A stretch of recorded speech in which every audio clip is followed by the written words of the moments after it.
posturas diferentes? Será que dependendo do ambiente profissional exige-se uma postura, dependendo de outro lugar vai ser outra? A gente vai conversar um pouquinho sobre isso hoje. Estamos recebendo aqui no Vida Plena a Célia Leão, consultora de empresas na área de etiqueta empresarial e marketing pessoal. Célia, bom dia. Obrigada. Seja bem-vinda aqui ao nosso programa, fique à Obrigada. vontade. Bom, vamos falar sobre essa famosa postura profissional, né? O que seria a postura profissional? Resumindo, e acho que de uma maneira muito simples, ter postura profissional significa levar a sua carreira a sério, levar-se a sério, entender que a imagem da empresa é indissoluvelmente associada à sua imagem e vestir a camisa. Certo. Passa então desde a roupa que eu escolho para ir para o meu trabalho, as coisas que eu falo, passando pelas redes sociais, o que eu posto. Exatamente. Tudo isso compõe a sua postura profissional. Eu acho que imagem... tinha uma propaganda de refrigerante que dizia que sede é que era tudo, imagem não era nada. Isso é uma bobagem, né? Então, assim, quem usa, cuida. Eu prefiro esse ditado, né? Então, claro que você tem que ser muito zeloso, né? Com aquilo que você escolhe. Olha, eu diria... Até nos seus momentos de folga, sua empresa é muito seu sobrenome, né? E quem se leva a sério... Não, é verdade, entendeu?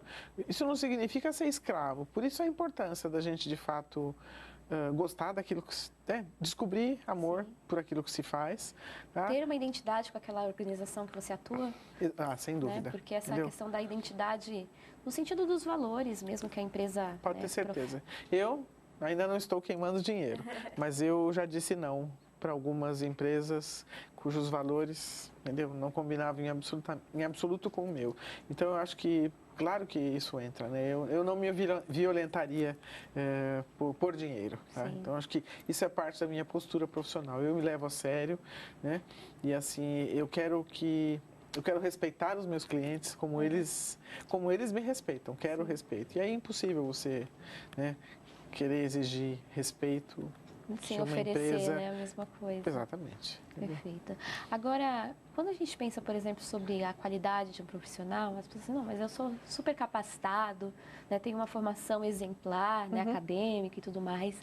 E na hora do trato pessoal, então, esquece-se de algumas questões importantes. Pois é, não adianta nada, né?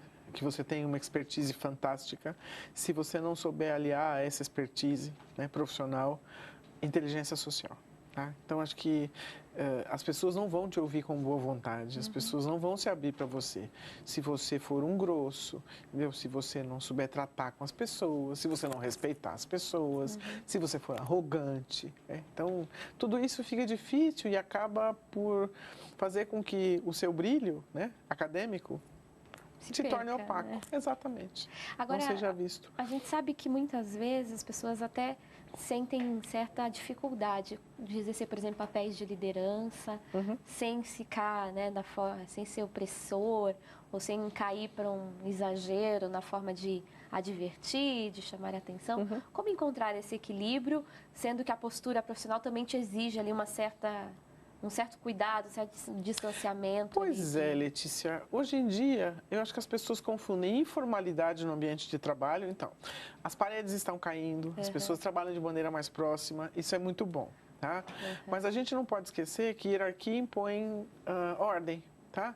Eu lembro de uma frase dita por uma mulher semi-analfabeta, que já não está mais aqui entre nós, enfim, e como a LBV é ecumênica, a mãe menininha do Gantuá, tá? Ela dizia que onde existe hierarquia, existe respeito. Tá? Então, eu acho que um chefe não precisa ser bruto, ele não precisa ser arrogante, né?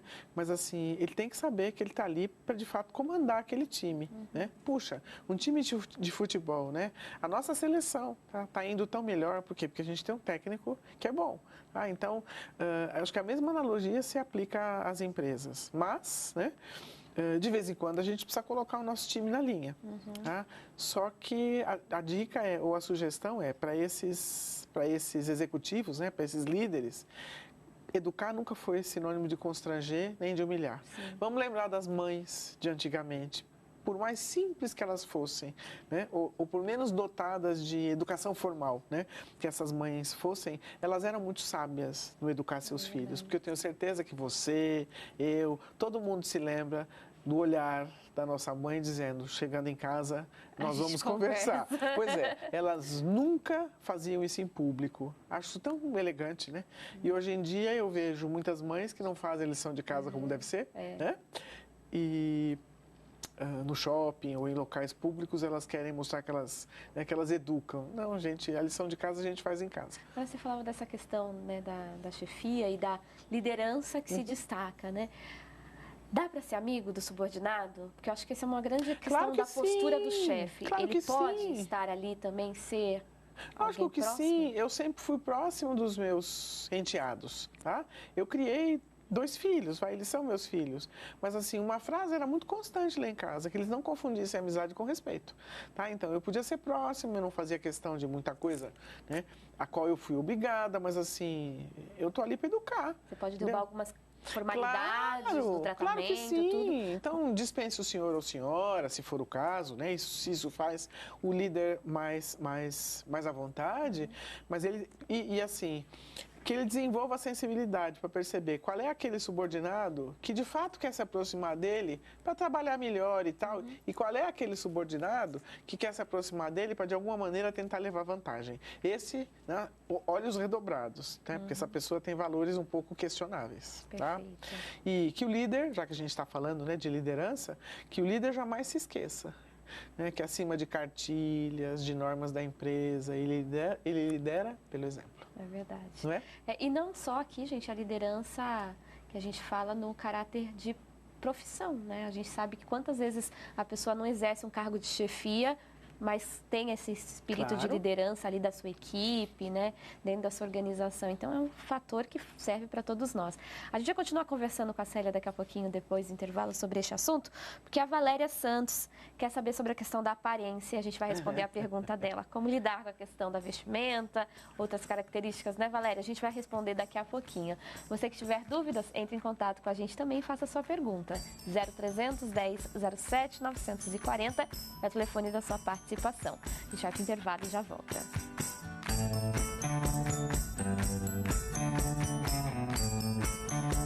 Meu nosso abraço a quem está na audiência e participa aqui do nosso programa, o Lourilson de Guarulhos, orando por todos aqueles que enfrentam, né, as guerras do mundo.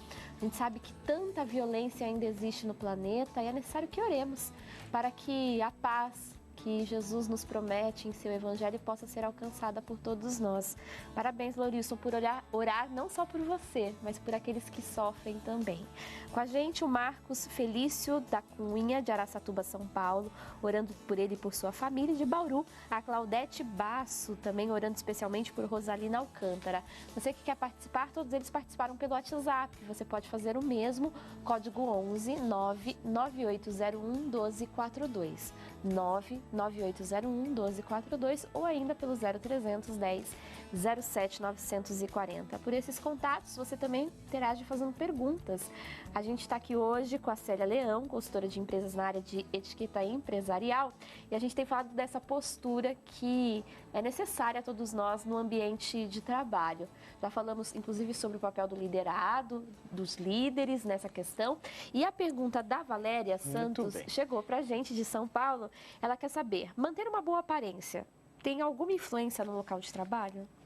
Claro, claro. Por quê? Por incrível que pareça, a analogia vale, Valéria. Aquele que se cuida bem, seguramente vai ter validada de um jeito mais fácil e melhor a competência dele para cuidar de um projeto, para cuidar de um departamento. Claro que sim. A gente sabe que as organizações, elas têm regras, normas, muitas vezes, quanto à vestimenta. Sim. Mas a gente sabe também que as coisas têm mudado bastante, né? A questão da padronização, por exemplo, do cabelo. Hoje já há um conhecimento maior, inclusive de aceitação e respeito à individualidade desse profissional também, não é, Célia? Claro. Não. Existem empresas... As pessoas têm que entender que cada nicho de mercado tem determinadas características. Alguns nichos de mercado ainda precisam ser mais sérios, mais conservadores, tá? Outros podem ser menos formais, mais soltos, tá? Agora, enfim, eu fiquei sabendo, nas minhas andanças, de uma determinada empresa que exigia das funcionárias o uso de escova. tá? O cabelo cacheado como o seu não podia. Não pode, isso é um gente. desrespeito, isso é assédio. Por quê? Porque a gente tem que respeitar, eu acho que, características de cada um. O Brasil é um grande continente, gente. Aqui você tem louros, aqui você tem morenos, aqui você tem negros, os cabelos são cacheados, crespos, E a organização lisos. pode fazer disso, inclusive, uma vantagem no sentido da interação, né? E viva a da diversidade. Lógico que sim. Tá? Então, assim, viva o seu cabelo cacheadinho. Aliás, meus parabéns. E viva os meus branquinhos. Também, por que não, Claro. né? Acho que a gente cuide, né, do cacheado, cuide daquilo que é crespo, muito de acordo com a imagem que tua empresa precisa ter no mercado. Isso que eu ia falar. A gente falou agora há pouco dessa identidade com os valores da empresa. Isso. Perceber isso também é importante, né? Muito, então, assim, se eu tenho um perfil mais descolado e tudo, não dá para você necessariamente... Ser descolada, né? Numa empresa que é mais conservadora. E aí você entender, se aquilo é muito importante para você, mude de se o seu ramo. estilo também é algo que você quer transmitir, talvez aquele espaço não seja o seu espaço. É isso aí, acho que conhecer-se, se perceber. Respeitar-se, né? Respeitar-se acima de qualquer coisa. E eu sou de uma geração que cresci aprendendo a gostar de coisas, tá? Então eu aprendi a gostar das inúmeras oportunidades profissionais que apareceram diante de mim. Ótimo. Eu acho que hoje eu posso falar com mais legitimidade para empresas de perfis variadíssimos, né? Mas assim, se você é descolado, é informal além da conta, bom, meu sobrinho, entendeu? Não se encaixa em nada que é formal. Então ele tem que, de fato, tentar encaminhar a carreira dele, né, para empresas, né, e para ocupações, né, em que a informalidade cai, em que a informalidade deu tom. Perfeito.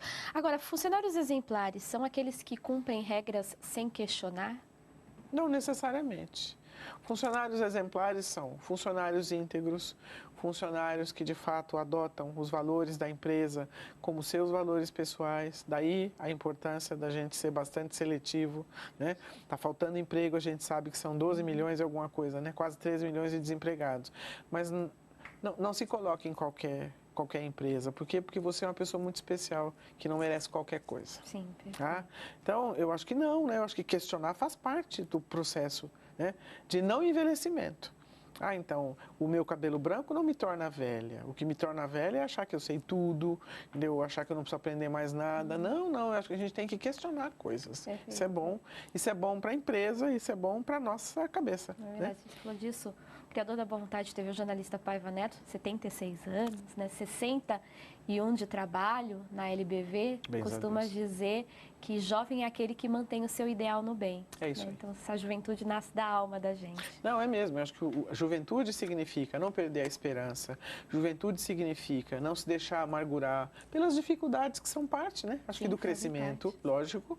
Então, alguns enxergam a dificuldade como um castigo, outros enxergam a dificuldade como uma forma de você testar a sua resiliência, de você crescer, de você superar aquilo, tá? Então, acho que velho é aquele que, sem prestar atenção ou sem querer, acaba por fazer com que o brilho nos olhos desapareça. Então, aí você ficou velho.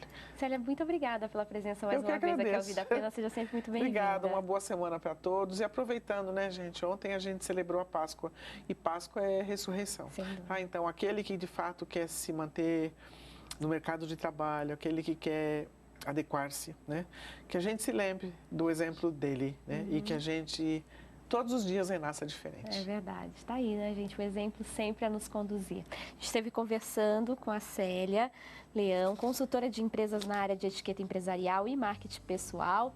Você pode interagir com a gente, caso tenha dúvidas, a gente encaminha a nossa convidada às suas perguntas. 0310 07 940. A gente vai para o intervalo, daqui a pouquinho, nosso momento de reflexão espiritual. Vamos pensar sobre o Evangelho, o Apocalipse de Jesus e aprender mais lições importantes para a nossa vida. A gente já volta.